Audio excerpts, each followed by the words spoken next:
ddaeth an o Gateshead I dde Cymru, doedd hi ddim yn siŵr am y busnes siarad Cymraeg yma o gwbl. Ond cyn hir daeth an I weld pa mor bwysig ydy siarad Cymraeg yng Nghymru. Richardson, dwi'n byw yn Miskin a bws Llantrisant. Ro'n I athrawes iaith Saesneg, ond nawr dwi ddim yn gweithio, dwi wedi ymddeol.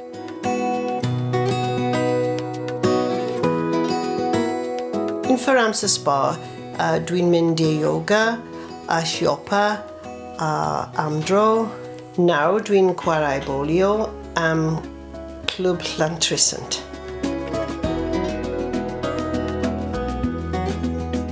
Dwi'n chwarae bolio achos mae'n tu allan. Hefyd, mae bolio helpu fi yn cadarnhau ni.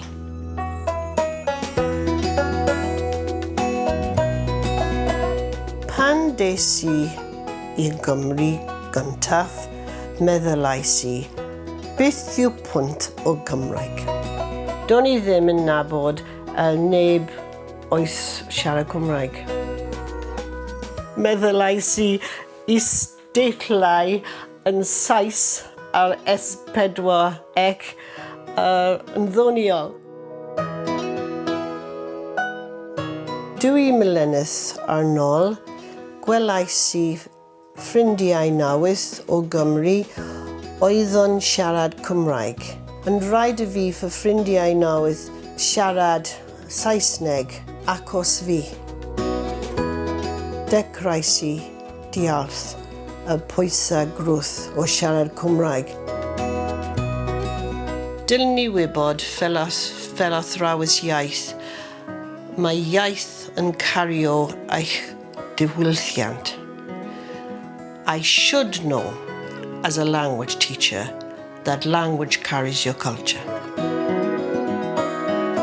And ro'n I eisiau dysgu.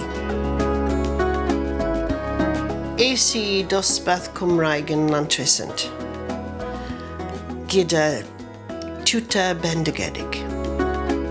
A 2 mis yn ôl, eistedais I anholiad Cymraeg mynediad lefel 2.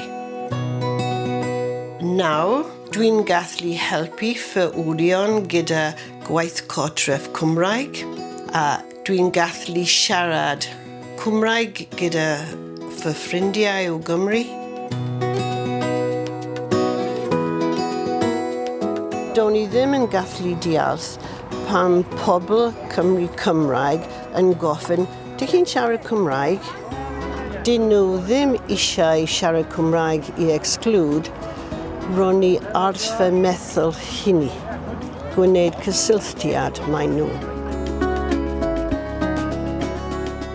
Beth yw pwynt o Cymraeg?